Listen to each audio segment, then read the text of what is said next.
Hey there, guys, gals, dudes, dolls, fellers, fellettes. Got a little different one right now. I'll probably do an actual Bible study later. But I was just listening to something that made me kind of want to do this video, put the question out there. I'm highly likely to get a lot of growling comments, and that's okay. It shouldn't be controversial, this subject, but it seems to be, and I understand it on the point of societal norm, but if you really think about it, and what it amounts to is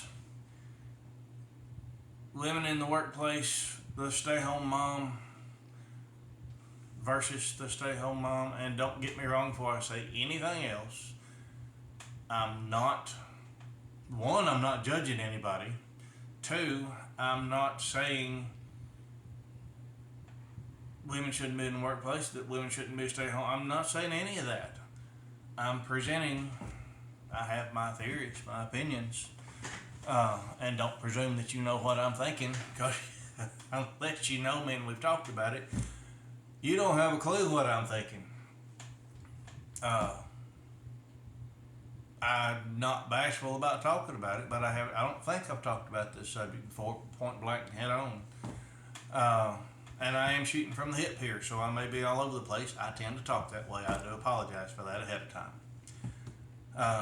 If I didn't say it before, this is Action by Thought. I'm Chris.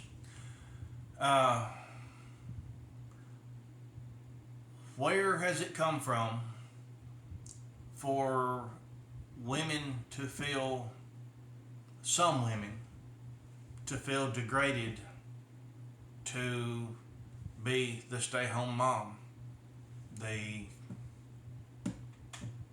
That makes them lesser, that without the college degree, the corporate thing, the corporate job. Now, before I go any further, I do realize that, I know one couple's family and one couple is friends we grew up with, they're married, but they're childless by design, they're childless by choice, and okay, that's their choice. I don't know anything biblically wrong with that. Bible says, be fruitful and multiply, but there's a lot of be fruitful. That's an individual thing. That was their choice. And so far as I know, both couples are happy with the way they do life, and that's great. That's fine. But there's a group of, feminists, but also feminist supporters, and I'm not trying to lump anybody or any group all in one mentality.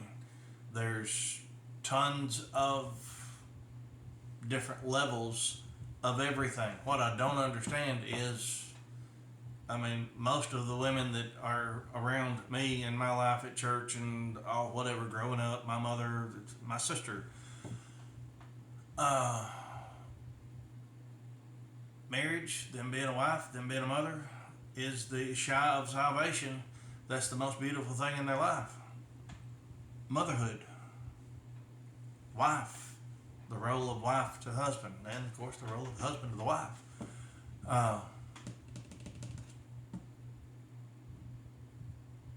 Exceptions to things. It's just the norm. Even TV and movies, programming. Number one, you go back even probably 20 years, definitely 30 to 40 years, and when you had a couple in a house, no matter how old they were, let me go talk to my husband, let me go talk to my wife. Today, you hardly ever hear those two words, husband and wife. It's let me go talk to my boyfriend, let me go talk to my girlfriend. And they're shacked up. And of course, that's widening this subject of the thing, but it's the subject matter requires a little widening because it's all encompassing.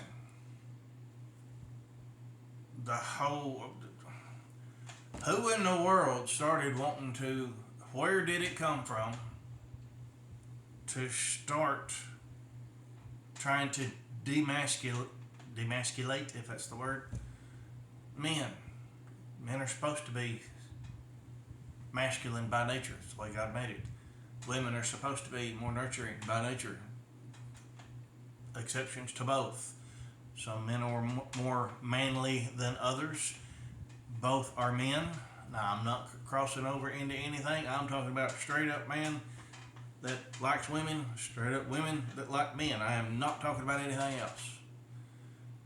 We've gone from demasculate the men to masculate the women, and that all by itself.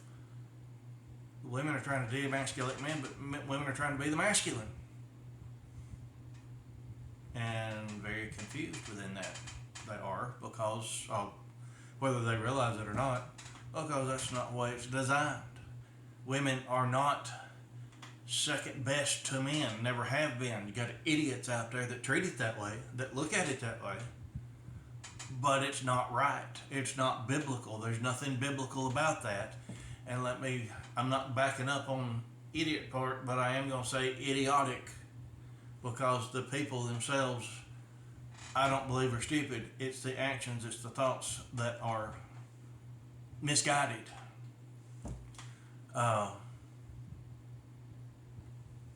And for the record,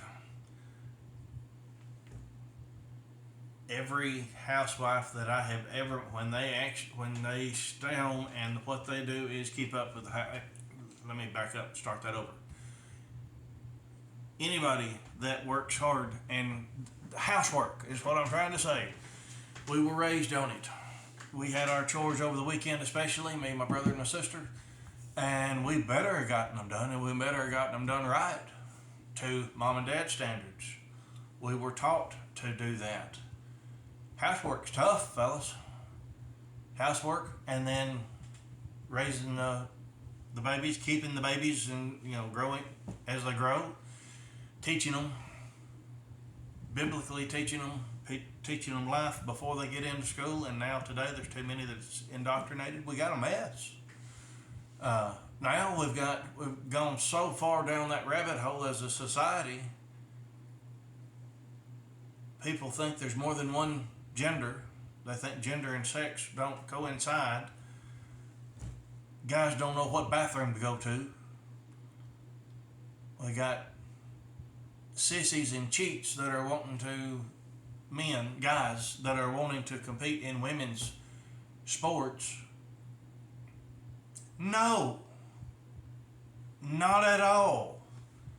You should be competing in the sport of your birth gender, your birth sex, period. There's no room for wiggle in there. Now, granted, like I said, the subject matter is pretty much all encompassing. I've heard women say they'd be happy if there were no men alive. I've heard men say they would be happy if there were no women alive, and that is the most idiotic statement ever. One of the most idiotic statements ever. Regardless, no procreation without a woman and a man. It takes both. A biological man, a biological woman. You cannot change your biology. You can have surgery to make you look different, but you have not changed your biology a bit. You have not changed your DNA a bit. That's God's, and that's kind of the point. Society is trying to be God. Abortion, which is murder. Scripture says not only did God know you before you were knit in your mother's womb. I don't have the scripture in front of me to back it up. I usually do, and honestly I didn't intend to go quite this deep on this little thing, but that's just where it's gone. God knew you before you were knit in the womb, but also God designed the universe for us. He had us in mind, and he knew us way back to the beginning of the universe when he created it. And now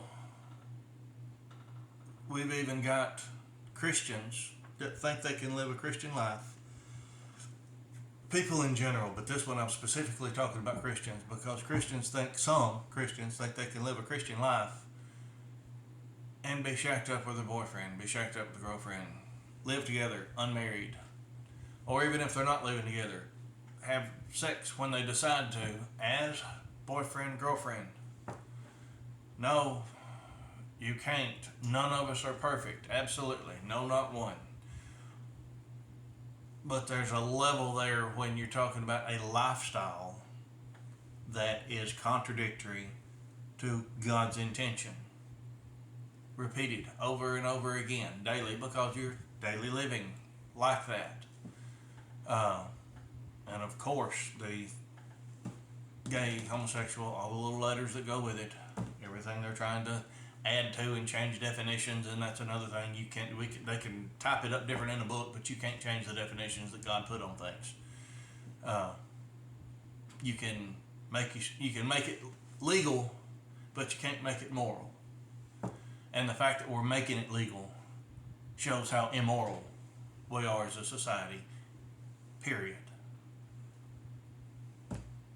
Why are women so against being mothers? Why are women so against getting married? Why are women so against men in general? If they're abusive, that ain't a man anyway. It's a sissy in pants. Just because he's acting tough and acting mean doesn't make him a man. Matter of fact, it makes him quite the opposite. Same be said for the woman doing the same thing. Let your fingers do the talking, fellas. Why? I'm not even saying for women to stay home and not work. That's not what this is about. But why are the TV shows and the movies, when they come up on a relationship, maybe they met at work and that's against the work rules? Oh, you can do something big right here in this position that you're in. You can really make an effect. Well, that's true. But which effect do you want? Do you want to be by yourself, immoral if you do choose to still sleep with whoever that you're talking about, and be by yourself other than that? Or do you want to make a life with that person that's forever, or not forever, but forever of human life, and then hopefully Christian, and then forever heaven? But that's where the impact needs to be made. The fix for this world is God, family. So right there, we're wrecking it, because people are choosing. I'm talking about when the situation is up. They've got their jobs. There's an issue about them being a couple because of the job. Be it they can't no relationships as such in the workplace, and I understand all that. Mostly depends on where it is in the situation, but they're choosing careers over family. They're choosing careers over husband. They're choosing career over kids. And we society are being programmed to do just that. See it for what it is. Make your decisions.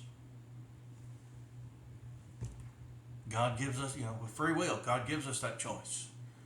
But think about what you're doing, and hopefully line it up biblically. Of course, again, free will, your choice. Bottom line with all that, for the point of this video, why has it turned into such a taboo for women to be wives, be mothers, I don't get it. I don't understand. Same thing for the guys. It's just more prevalent conversation today with the women. Why do both sides? I mean, when I was in school, the girls were looked down on that slept around. The guys were called studs. I'm trying to keep the jargon here cleaner. And that was totally messed up. And now we've gone so far as there's videos out. I think it was a TikTok, but I wasn't on TikTok. I was watching it on, I think it was YouTube, but it was still a TikTok video that was posted on YouTube. The girl said she left her, mid-20s, she said she left her husband, divorced him because she got tired of being married, and she was bragging that this vacation that she took immediately after, her body count was 22. Had slept with 22 men, and she didn't think she was going to be able to get the Mile High Club thing going. So it was probably going to be stuck at 22, and she wasn't going to be able to get it any higher.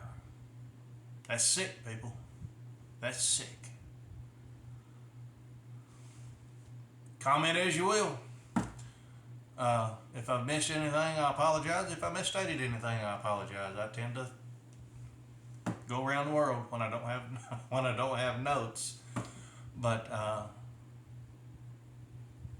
anyway, I just wanted to put it out there and see what people think. Let your fingers do the talking. Later on, amigos.